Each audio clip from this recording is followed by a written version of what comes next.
भगवान बोले, इस अविनाशी कर्मयोग को मैंने सूर्य से कहा, सूर्य ने मनु से कहा और मनु ने राजा इक्ष्वाकु से कहा। इस तरह परंपरा से प्राप्त यह योग सब राज ऋषियों ने जाना, परंतु अधिक समय व्यतीत होने से यह लुप्त हो गया। वही प्राचीन योग आज मैंने तुमको बताया है, क्योंकि तुम मेरे भक्त और मित्र हो। यह रहस्य अति उत्तम है। अर्जुन बोला, आपका जन्म तो अभी हुआ है और सूर्य का जन्म बहुत पहले हुआ था। मैं किस प्रकार मानूं कि सूर्य को यह योग आपने बताया था?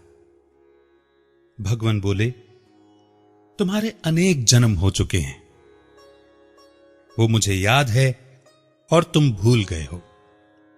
मैं अजन्मा, अविनाशी, संपूर्ण प्राणियों का स्वामी और अपनी प्रकृति से स्थित हूं तथा अपनी माया से जन्मता हूं।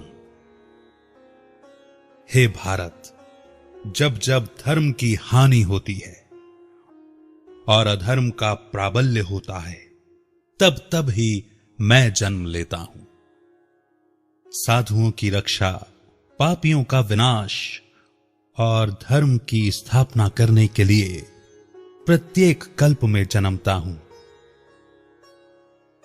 जो मेरे इस अलौकिक जन्म और कर्म का तत्व जानता है, वह मृत्यु होने पर फिर इस मृत्युलोक में जन्म नहीं लेता और मुझ परमात्मा के प्रेम में लीन हो जाता है। इस तरह मोह, भय और क्रोध को त्याग कर मुझ में भक्ति कर्म से पवित्र होकर मुझसे मिल गए हैं। जो जिस भाव से मेरा पूजन करता है, उसको मैं उसी प्रकार का पुनर्जन्म देता हूं। मैंने चारों वर्णों की सृष्टि अपने अपने गुण और कर्म से की है। सृष्टि का कर्ता मैं ही हूं, तथापि मुझे अकर्ता, अविनाशी जानो।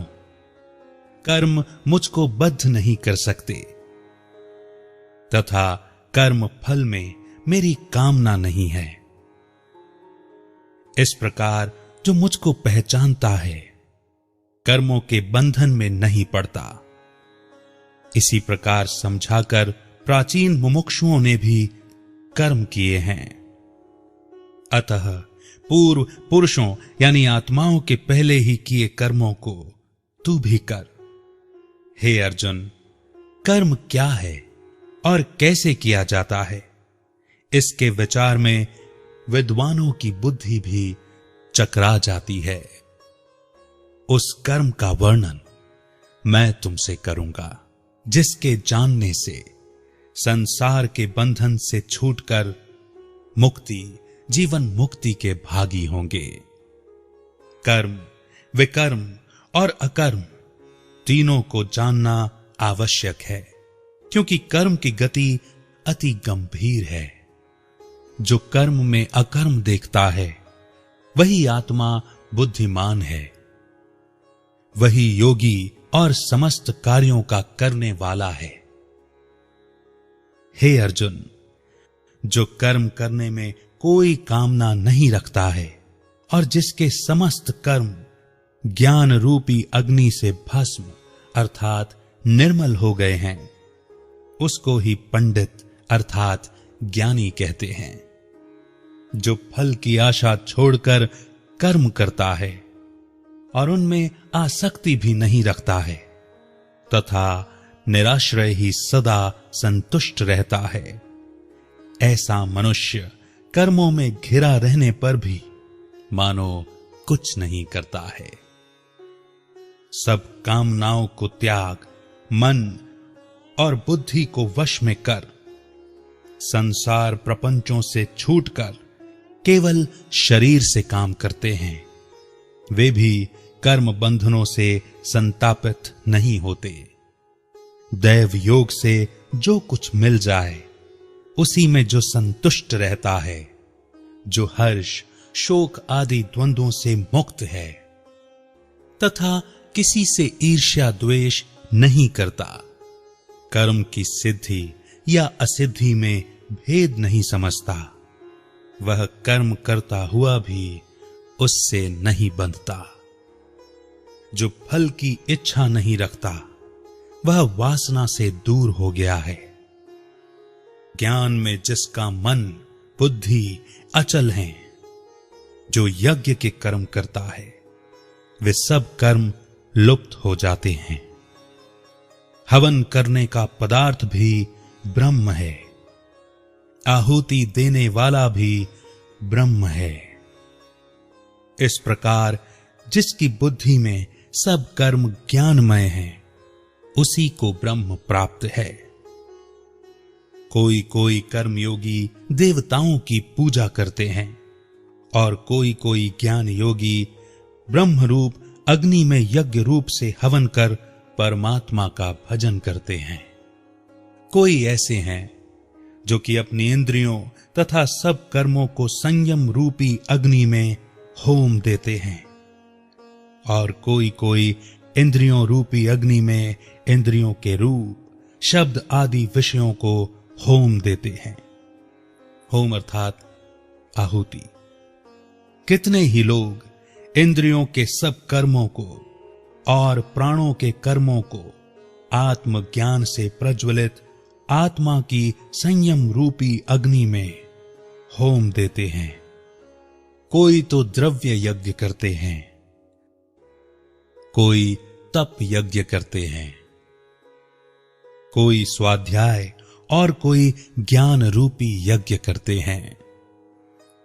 कोई प्राणायाम में तत्पर रहने वाले योगी प्राण वायु और अपान वायु का लय करते हैं। कोई आहार को निरंतर कम करते हुए प्राणों को होमते हैं। वे सब यज्ञ वेत्ता हैं और यज्ञ से ही इनके सब पाप नाश हो जाते हैं। जो यज्ञ में बचे हुए अमृत रूप अन्न को खाते हैं, वे सनातन ब्रह्म को प्राप्त होते हैं।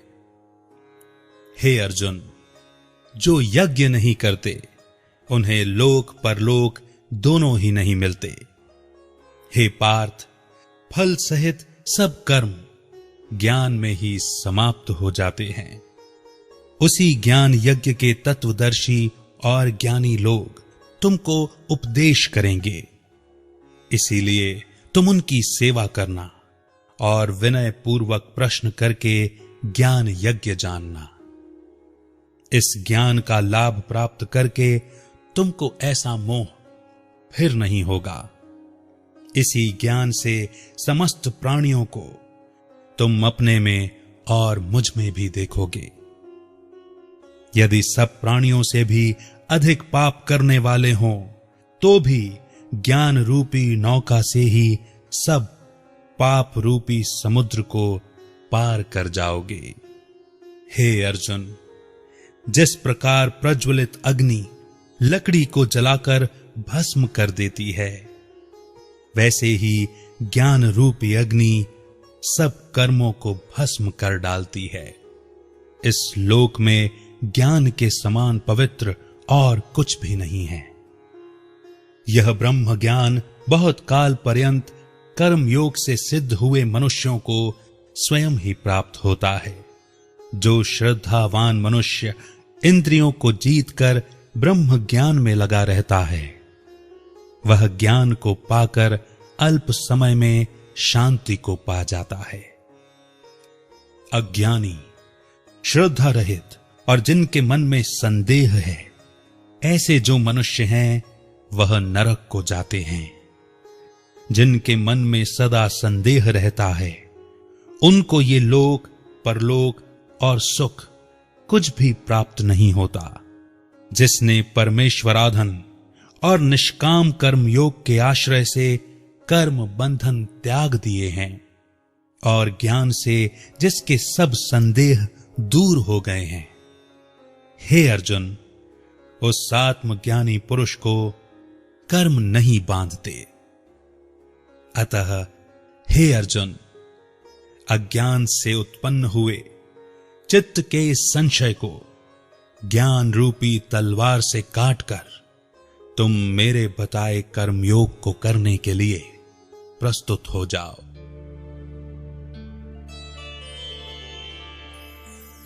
वाह, कितना सुंदर आदेश है ना अर्जुन को, यानी ज्ञान का अर्जन करने वाली आत्मा को, कि अज्ञान से जो संशय उत्पन्न हुआ है उसको ज्ञान रूपी तलवार से काटो। संशय को काटना है ज्ञान की तलवार से, शायद किसी और को नहीं। कितने सूक्ष्म रहस्य इस अध्याय में समाये हुए हैं। कितनी सुंदर रीति भगवान बता रहे हैं कि ये जो प्राचीन राजयोग है ये स्वयं परमात्मा ही सिखाते हैं। अर्जुन के अनेक जन्म हुए हैं जिनको वो भूल चुका है, पर परमात्मा को पता है जब जब धर्म की ग्लानि या हानि होती है, अधर्म बढ़ जाते हैं, तब तब अपने संतों भक्तों की रक्षा के लिए और एक सत्य धर्म की स्थापना के लिए प्रत्येक कल्प में परमात्मा जन्मते हैं। वे कहते हैं कि मेरा जन्म अलौकिक है, यानी इस लोक में जिस तरह से आत्माएं, मनुष्य आत्माएं या जीव जन्म लेते हैं वैसा जन्म परमात्मा नहीं लेते, यानी उनके जन्म में कुछ दिव्यता है। तभी तो कहते हैं ना, परमात्मा जन्म और मृत्यु से परे है। जन्मते भी हैं परंतु उनका जन्म इस लौकिक विधि से नहीं होता। फिर वे कहते हैं कि कर्म अकर्म विकर्म की गति ऐसी है कि विद्वान भी चकरा जाते हैं। वह अति गुह्य और अति गंभीर है जिसको परमात्मा ही स्पष्ट कर सकते हैं। कई प्रकार के भक्त होते हैं, कई प्रकार के योगी होते हैं। कोई हठ योग करते, कोई भक्ति योग करते, और यज्ञ यानी परमात्मा जो ज्ञान और योग की अग्नि का हवन या यज्ञ रचते हैं उसमें अपनी कमी, कमजोरियां, बुराइयों को स्वाहा करने वाले ही कर्म बंधन में नहीं फंसते, भले ही वो कितने भी कर्मों से घिरे हुए हों। और जो इस ज्ञान को लेकर के संदेह में रहते हैं वे अज्ञानी कहलाते हैं, और जिन्हें संदेह हो जाता है उन्हें न तो लोक में सुख मिलता न परलोक में सुख मिलता। इसीलिए वे कहते हैं कि ज्ञान रूपी तलवार से अपने चित्त, मन, बुद्धि में आए हुए संशयों को काट दो। इन सारे पॉइंट्स पर हम मनन चिंतन कर सकते हैं, और यदि कोई प्रश्न आपको आते हो तो उन पर भी मनन चिंतन कर सकते हैं। हम सब हमारे साथ, सभी के साथ साझा कर सकते हैं। श्री गीता जी का 5वां अध्याय लेकर मैं फिर आपके बीच में उपस्थित होऊंगा। तब तक के लिए मनन चिंतन करते रहिए, चित्त को प्रसन्न रखिए, अपने मन में उठे संशयों को ज्ञान रूपी तलवार से काटने का प्रयत्न कीजिए। बहुत बहुत नमस्कार।